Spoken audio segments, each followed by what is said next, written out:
The View from Saturday, Chapter 7. Any other team on Spaceship Earth would have worried about Julian's defying an official of the sovereign state of New York, but not the Souls. They would let him risk whatever he wanted. The commissioner was, to put it politely, annoyed. He looked at his seating chart. "Mr. Singh," he asked, "are you Julian Singh?" "Yes, sir, I am." "Well, Mr. Singh, we all agreed to stand by the ruling of the panel of experts." "The panel's information is not complete, sir." "Mr. Singh, we must stand by the ruling of the panel." "Sir," Julian said, "long ago in England, pub owners used to place a box on the bar. They put a sign on the box that said, 'To ensure promptness,' capitalizing each of the 3 words. People dropped coins. I'll allow posh, but not tip." "With all due respect, sir, you are wrong."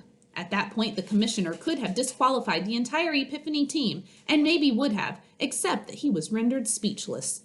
To prepare for the contest with Knightsbridge, Mrs. Olinsky continued to drill her team during activities hour. The week of the Knightsbridge contest, the 5 of them brown bagged their lunches so they could practice through lunch. Mrs. Olinsky's packets of note cards grew. She drew questions at random from each of the 3 sets. The Souls had become so familiar with some of them that she only had to ask, "What did Martin Luther?" before 4 hands shot up in the air and 4 voices would shout out, "The 95 Thesis." That would not do. Answering before a question was completed or having several kids answer at once were violations of the rules that would cost points. Mrs. Olinsky reminded them that if they continued to do that, the penalties could easily add up to a loss. Her team seemed to communicate with a secret stealth language that slipped beneath thought. It took only one morning, and they stopped, just like that. With the success of her team, Mrs. Olinsky was asked more and more how often she had chosen them, and she continued to give several good answers, varying them as a need arose. They worked well together. They were willing to take time to drill. They understood the rules. They were quick. All of these answers were true, but not the whole truth. The whole truth was that Mrs. Olinsky did not yet know the whole truth. Then, the day before the contest for the district championship, Mr. Connor Ledoux, the principal of Knightsbridge Middle School, found some pretext to visit Mrs. Olinsky. He stood to one side of her wheelchair, leaned over, smiled, and said, "I heard a rumor that your team is expecting to blow mine out of the water." His smile was as genuine as a Xerox signature. In order to make eye contact with someone standing where Mr. Ledoux stood, Mrs. Olinsky had to stretch her neck in 2 directions, up and to the side, and open her eyes wide. This made her look worshipful. She wasn't. Mr. Ledoux applied his smile again and said, "I told our coach that she could expect to be hung if she lets your 6th grade grunges beat us out." "Well then," Mrs. Olinsky replied, "much as I respect your coach, I recommend that you start buying rope." She shifted her head slightly and added, "By the way, Mr. Ledoux, in our grunge neighborhood, we say hanged, not hung. Check it out." Dr. Roy Clayton Romer, the district superintendent, was a worried man. Item 1, he worried about his contract that was up for renewal. Item 2, he worried about the district playoffs. Item 3, he worried about Mr. Homer Fairbrain, his deputy superintendent in charge of instruction. He worried because Item 3 could affect Item 2, which could affect Item 1. The previous year, when Mr. Homer Fairbrain had been a master of ceremonies for the district playoffs, the contest had been broadcast on educational TV. When he was to ask the question, "What is the native country of Pope John Paul II?" Mr. Fairbrain asked, "What is the native country of Pope John Paul II?" The day after the broadcast, there were 5 letters to the editor in the paper about Mr. Fairbrain, none of them favorable. Dr. Romer knew that this year's broadcast would have a larger than usual audience, partly because people were curious about having a 6th grade team be a contender for the district middle school championship, but mostly because everyone would be waiting for Homer Fairbrain to goof. Dr. Romer had to let Mr. Fairbrain be a master of ceremonies again. It would be his one chance to show the community that he had learned a thing or 2.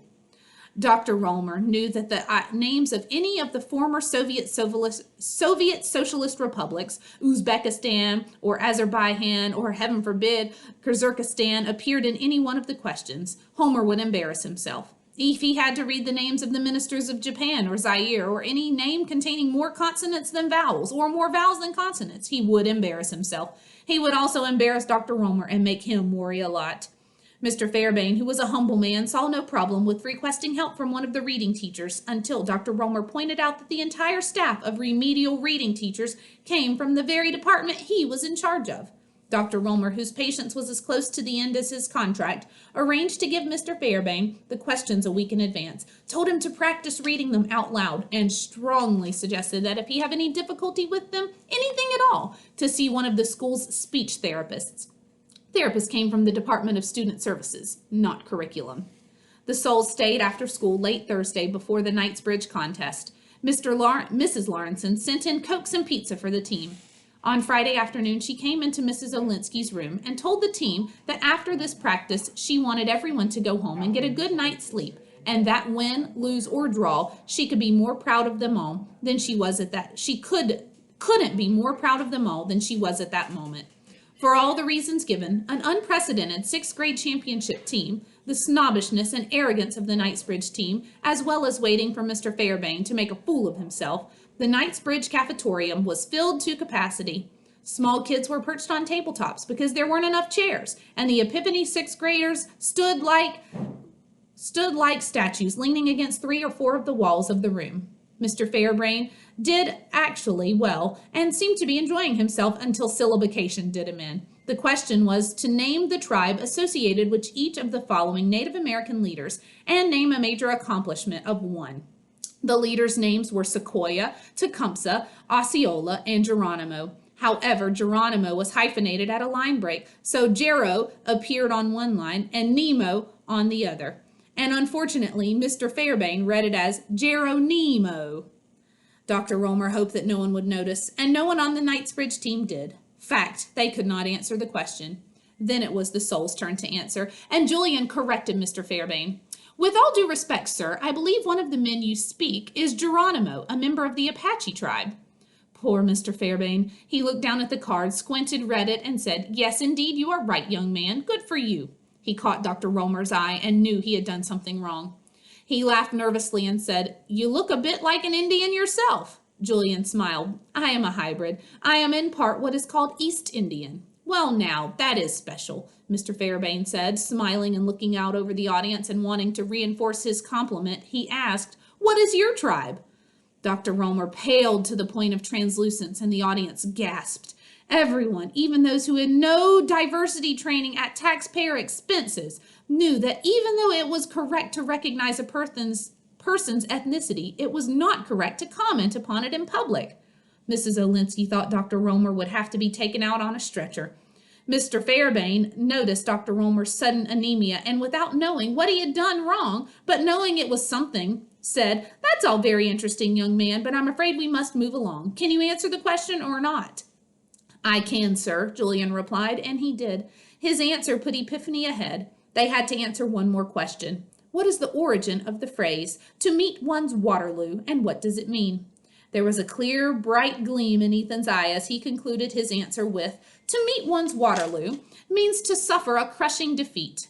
Crushing applause followed a nanosecond of crushing silence. Everyone clapped, but not the sixth grade sentinels who lined the walls. Instead, upon a signal from Michael Frolic, they took from their pockets a piece of rope, which they pinned on their shirts, in the place where a medal would go. When the Souls came down off the stage, they stood 4 abreast behind Mrs. Olinsky's wheelchair and pushed her toward the back of the room, where the sixth graders converged and formed a phalanx and lifted her, wheelchair and all, onto their shoulders and carried her out of the building and into the parking lot. 2 of the boys stopped short of Mrs. Olinsky's van. One was Michael Frolic. He hopped on top of the other fellow's shoulders and draped a noose over the antenna of Mrs. Olinsky's van. Ethan said, Look, Ma, no hands. And Noah said, Look, Ma, no legs. And Nadia thought, Sometimes people need a lift between switches. And Julian said nothing but rubbed the little ivory monkey in his pocket. Other victories followed, but none was sweeter.